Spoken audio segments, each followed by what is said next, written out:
Well, there's a lot of things I can't say, so I'm not going to say them. You're not? No. We could say champions. We could say Celtics. We could say J. Can we say any of these things? All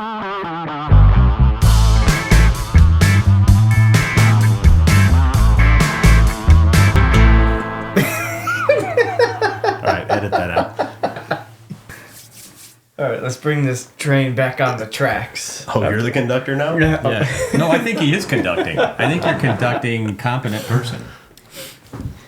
Yeah, I think that's what you're doing. No, I heard you mention that. What are you talking about? Head's not ready to do this yet. All right, competent person. You're not competent. Are you competent? Are you a competent person? Well, I guess it depends on what time of day you ask someone. What happens if we ask your wife? Probably depends on the time of day also. What's your definition of a competent person? I have lots of definitions for a competent person, but we'll just stick with the OSHA definition of a competent person. And what OSHA states is that you have to have the ability to identify a hazard and the authority within your company to stop work to correct that hazard. I mean, I like to think so, but I guess it depends on who you ask. Well, we're asking you. You're that guy. Maybe ask me later. After this. Everyone, thanks for joining us. My name's Chris Byron. I'm here with Werner for our very first podcast. I've been in the construction industry for 25 years. I'm currently a plumber. My job here is to ask questions that people forget to ask, or even questions people are scared to ask in fear of being that guy. Today we want to talk about working safely and productively from heights. That wasn't very productive. No, not very productive at all. I've got Mike and Eric with me here from Werner. Mike, would you like to introduce yourself? My name is Mike Cameron. I'm technical services here with Werner, and I just want to say I'm excited to do this. We've been talking about it for about a year, and I'm glad that we're finally getting this off the ground. And we also have a special guest with us today, Eric Miller. Special guest. I'm honored to be the first guest here at the yet to be named podcast. And this is going to be great. You know, get a little bit of Mike's technical background and Northeast opinions and style, I should say. I'll try to keep it. I'll keep it reserved. Yeah, but we're excited about this. A way to talk about safety at height in this venue, and it's good timing too. We've got a lot of events coming up, shows coming up here in the fall, so lots of topics to kind of dig into. What shows you guys attending? We're attending the National Safety Congress that's coming up here in September. So this is the largest safety show in North America. It attracts safety professionals from all over the world, and we'll have a booth there. So we get to engage with users, safety professionals, demo our products, meet with these folks, and it's a chance for us to also launch new products. We've attended the show and been in the show for 6 years. And 4 of those 6 years, we've been a winner of Best in Show for new products. And that's across all categories, not just the safety at height categories, but all categories for that. So something we're proud of and something we always mark on the calendar when we're developing product. Well, that's impressive. Now, are you guys judged in each individual category? No, it's safety overall. So Okay. There's no actual categories. However, we have one in each of our ABCs of fall protection. So we do have a full body harness, an anchorage, and a connecting device, along with the Werner walkthrough that goes on the top of extension ladders. I think we've got a shot up there from 2018 for the self-retracting Lifeline leading edge win. And those are pants, not chaps, that I'm wearing. Clearly, I do have a wide stance just to make sure I'm extra stable. Thanks for clarifying that. we have some other photos of NSC, don't we? We can bring some of those up. Oh, there you go. That's last year's R3. Yeah, we got Mel, and then we have red shoes. There we go. The R3, is that for 2023? It was convenient that way, wasn't it? It did work out that way, but Yeah. it's really for a rapid, rigid, and reusable. the 3 R's. There we Okay. go. So who attends these shows? We don't know. Oh, come on. You guys have to have some idea. Yeah, safety professionals. I mean, obviously people who are there exhibiting, but we get safety professionals that are on site. So this is a safety guy out on the site telling me what I'm doing wrong? Oh yeah, absolutely. You have the people that are going there looking to see what's new. I feel like you've been told you're wrong before on site. I've met a few safety guys. Yeah, safety professionals, the ones that specify equipment. They're there for, to look for new equipment for applications, to kind of see it. Get a guide of all safety, across categories, what types of solutions are available and that they can go back and specify to their teams. So these are the guys on the job site who are specifying safety. Yeah, absolutely. You got it. And a lot of times they're walking the show looking for specific equipment for their job that it may or may not exist today, and it's a good chance for them to plant the seed with manufacturers to see what can grow, what can be produced. So earlier you guys mentioned a term I hadn't heard before, a fearless ascender. Yeah, this is a term that we think about the users of our equipment, and a term we use for them. We design both ladders and fall protection to get folks to height, and so they're ascending to height, but they all have a job to do. So you think about whether no matter the trade, an iron worker or a carpenter or whatever it is. They're going up to do that work, and that's what they're trained in. But they do that somewhat fearlessly.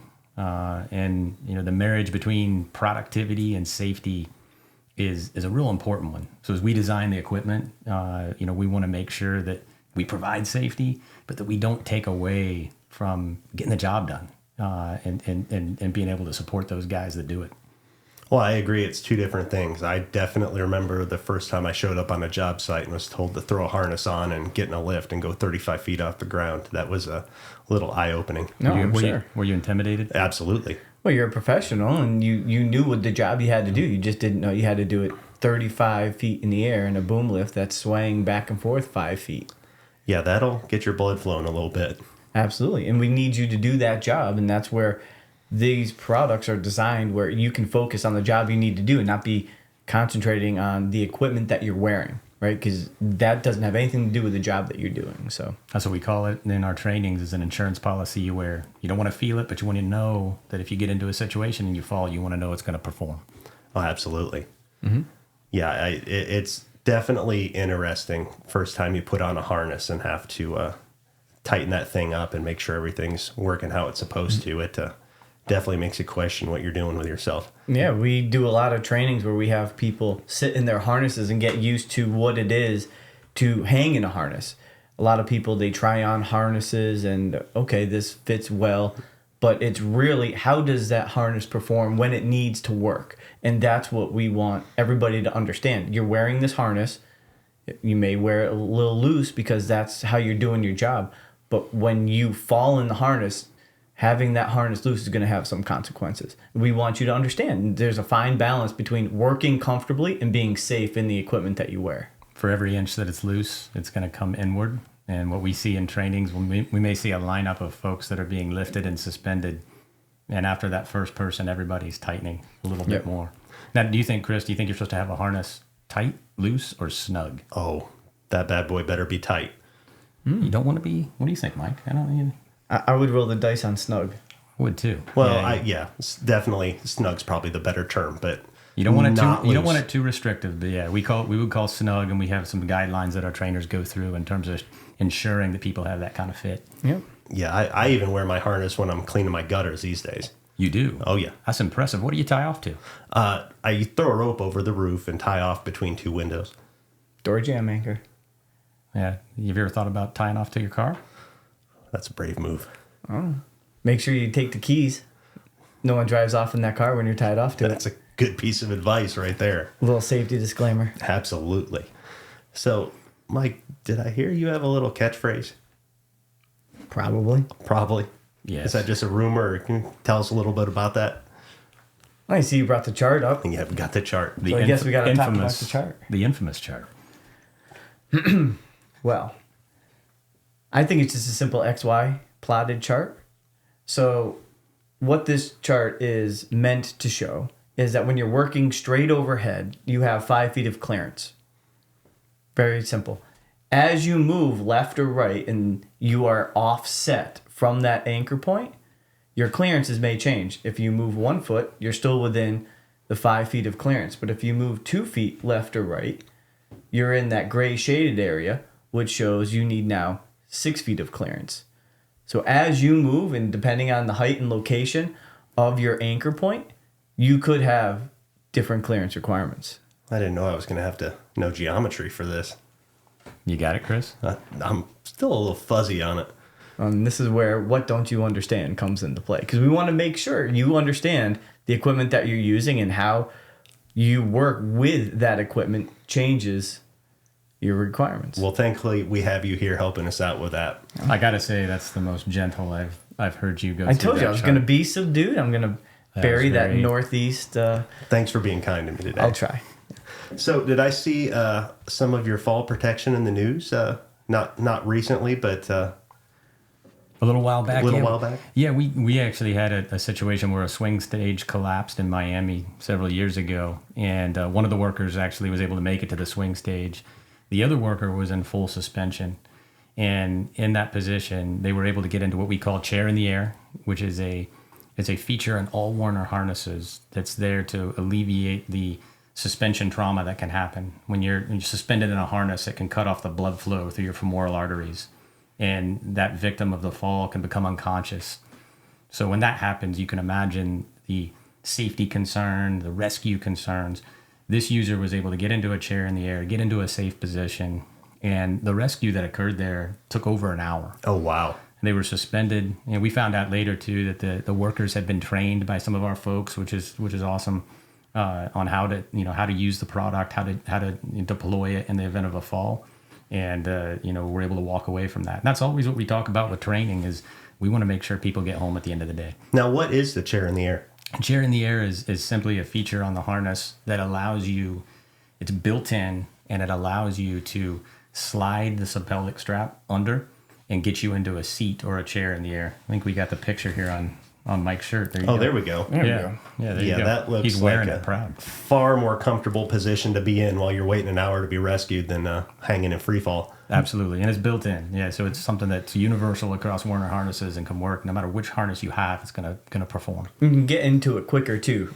There's other devices that we have, other manufacturers have, suspension trauma straps that you can get into.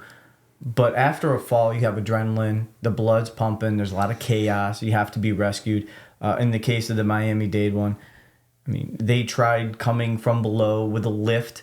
They were not successful with that. So they did have to go over the edge of the top of the building and come over that top and rescue from above. So being in that seated position gave the rescuers time to actually get to them. Yeah, it sounds like they were fortunate to have your equipment. Absolutely. Yeah. Now, did I also hear there was some other of your equipment in the news? Well, that's where I was going. Go for it. All right? You know you want to hear about it. Oh, I can't wait to hear about it. So we had, well, there's a lot of things I can't say, so I'm not going to say them. You're not? No. We could say champions. We could say Baltics. We could say J. Can we say any of these things? All right, let's get the abbreviated version.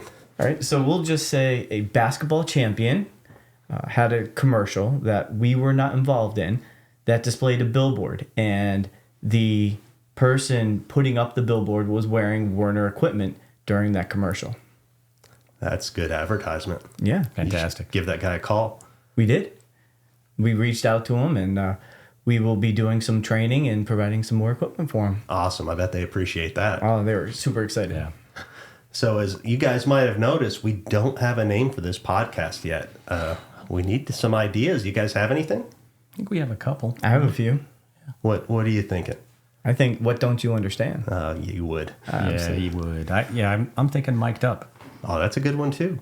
Well, everybody, we would love to hear your opinions. If you could let us know in the comments below and let us know what your ideas are for our names, we'd love to see what you have to say. And guys, I really appreciate you being here for the first episode, and can't wait till we do it again. Absolutely.